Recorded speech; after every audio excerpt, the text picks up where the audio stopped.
Anne Frank once said, "No one has ever become poor by giving." I deeply agree with this sentiment. In this blog, we share our charitable activities in support of the nunnery and victims of the recent earthquake. It has been 2 weeks since the earthquake, and we are now focused on rebuilding and repairing the destruction it left behind. Most of the international rescue teams have already returned to their countries. I'm truly thankful to them, as well to our country's volunteer and rescue team. Because of their help, many lives were saved. Now we need to rely on ourselves to continue the recovery. Our one-day trip began at Almingla Nunnery in Mandalay.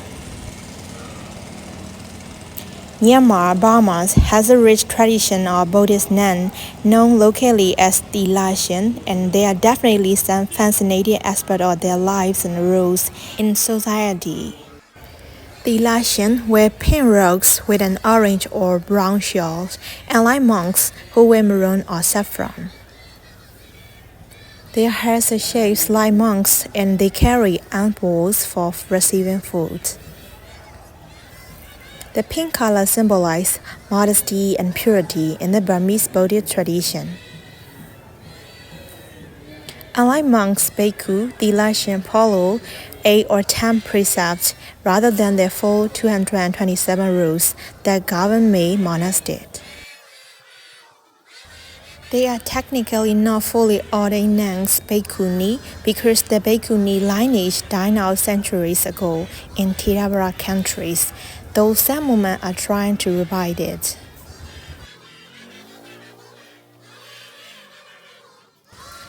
After the earthquake, Siali called our chairman and told him that everything was fine and that nothing major had been damaged.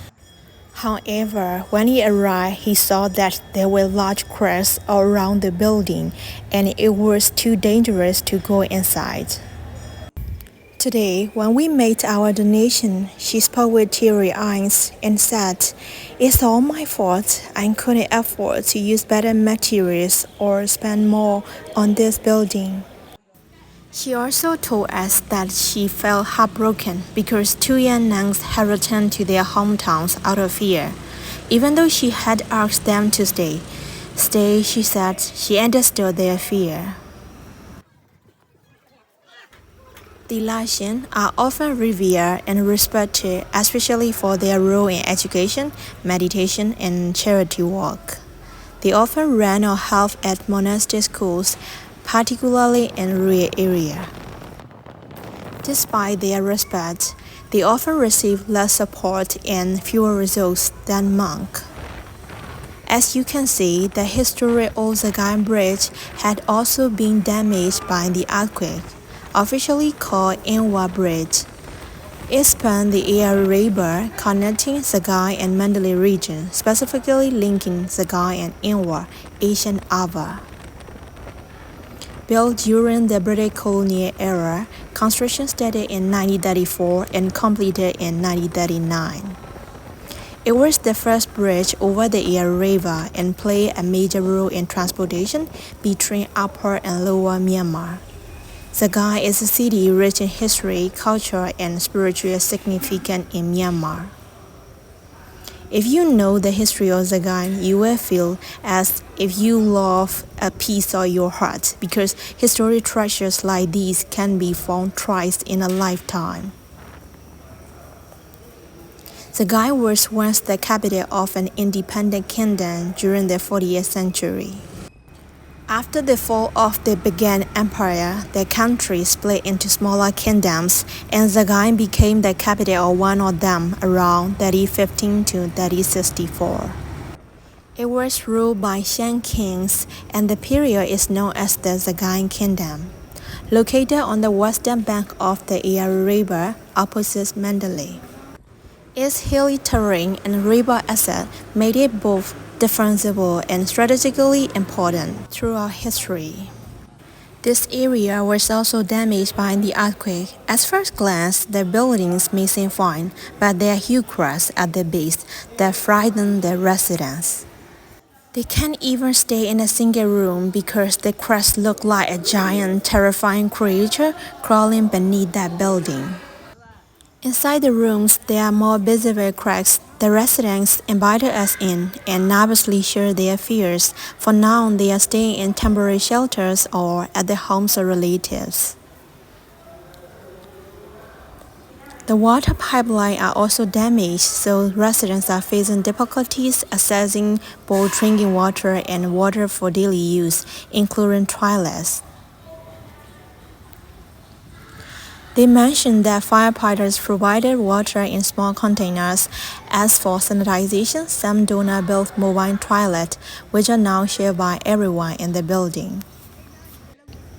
Here, I would like to kindly advise donors, if you plan to open charity at this time, what the people truly need is support for rebuilding and renovation. So, the right financial donations will be the most helpful. They do not currently need water purification machines. You might be surprised to know that the people living along the Eyre River use the river water for both drinking and daily use. It may seem unclean to others, but we have been drinking it since birth, so our stomachs are already used to the bacteria in it. However, if you still wish to donate water purification machines, the residents living on Sagaing Hill will benefit more from them. Our group donated rice, cooking oil, lunches, and snacks. I have deep respect for our chairman, as he has been tirelessly leading charitable efforts across Mandalay, Sagaing, and Pyeongtaek for many days. Since founding this community, he has always been the first to step in whenever something happens in our country or someone is in need. Even when he is exhausted, he never complains. He takes care of everyone in our group. He is able to manage all the charity activities and assign duties to the volunteers effectively. He even understands who is introvert and who is extrovert and supports them accordingly. Sagaing was the epicenter, and the damage here is just as severe as in Mandalay. From what I have heard, demolition and entire building could cost around 500 lectures. Sadly, we can't afford that even if we were willing to give up our property. A single fuel drum for demolition can cost around 12 lakh and is difficult to obtain. Even if we manage to get it, we still need to bring in a backhoe from Mandalay, which adds even more to the total cost. We won during the Indian festival. The children were playing with water, enjoying that moment. They truly deserve to be happy. Despite their young age, they have already experienced so many hardships. Sagaing is one of the most scarce religious centers in Myanmar. The Sagaing Hills are home to hundreds of monasteries, nunneries, and meditation centers. It's considered a place for serious Buddhist study and meditation. Monks and nuns from all over the country and the world come here for retreat. During British colonial rule, Sagaing remains an important town, but lost and prominent after Mandalay rose as the royal capital. It's known for crafts, broadcasting, and religious pilgrimages. Numerous meditation centers and Buddhist universities. In our time, it's our responsibility to restore and preserve the precious historic monuments. The name Amarapura means City of Immortality in Pali. The king was encouraged by a god omen. Although we are capable of defending against invaders, nothing can withstand the efforts of natural disasters. Founded in 1783 by King Borapaya of the Komang dynasty, Amarapura served as the capital of the Burmese kingdom.